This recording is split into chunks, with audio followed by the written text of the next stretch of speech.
We're coming close to breaking the code on ads. As part of our private group, you should always be aware of what we're learning on to be better and better and better for you. The thing we're learning about right now is ads in a lot of ways. We really want to crack the code on how to get ads because of your business, your influencer career, your creator journey, your small business, your goals. They all require one thing especially, and that's leads. If you launched a book, or if you launched a course, or if you launched an info product or a local service, immediately you'd get a lot of initial interest and you think this is great, and you'd see a ton of people come and do business with you. As soon as you hit the limits of your social sphere, you're going to have to learn how to do marketing, and marketing requires you to figure out ads.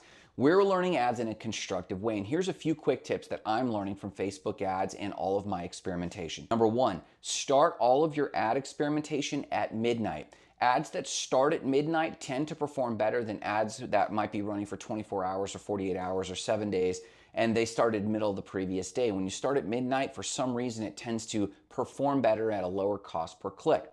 Number two, have 3 to 5 creatives on your first ad test because you're just trying to see what people respond to. You're not even worried about sales at this point. You're literally just trying to understand what your target demographic or the target demographic of that ad responds to visually. Once you do that, you'll then promote the winning graphic into an actual conversion funnel where you then work on text and then you work on the landing page that thing goes to. The third rule, don't set an end date to your campaign. Well, Grant, I'm going to spend a lot of money. Well, if you're checking it twice a day like you should, you're going to look at the losing ads and turn them off so you're not paying for ads that aren't working.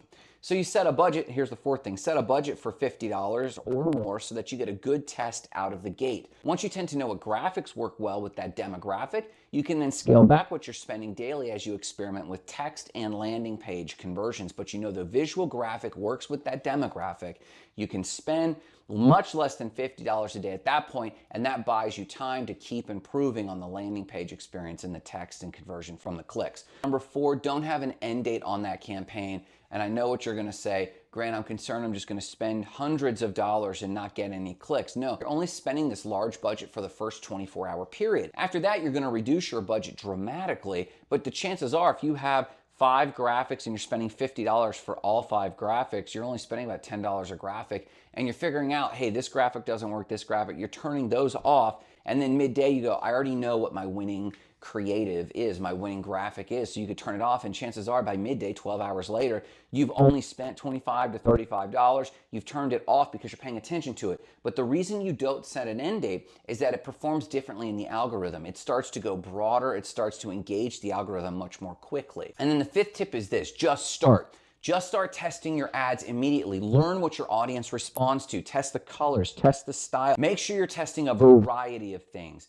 Don't just make several small variations of the same ad. Make dramatically different variations. Have a photo of people in one, and then a text graphic in another, and then florals in another, and then an image of Kim Kardashian in another. It doesn't even matter. Go dramatically different and wide in this first experimental test, and you'll learn a lot. And I'll tell you this, in the first 24 hours, I've already learned my face isn't famous enough to close anybody. My face graphic is one of the 5 graphics that invites people to check out my case study, and no one is responding. I'm going to now experiment with getting Nicole's face on some of these ads. We're going to see if that works any better. The thing I'm learning is that the graphic with Kim Kardashian or someone famous on it is worth exploring a bit more, so I'm going to break that ad out and I'm going to promote it, and then I'm going to change the copy on a few variations of it and then start testing the landing page. I'm even going to test whether or not I should even be running it to a case study.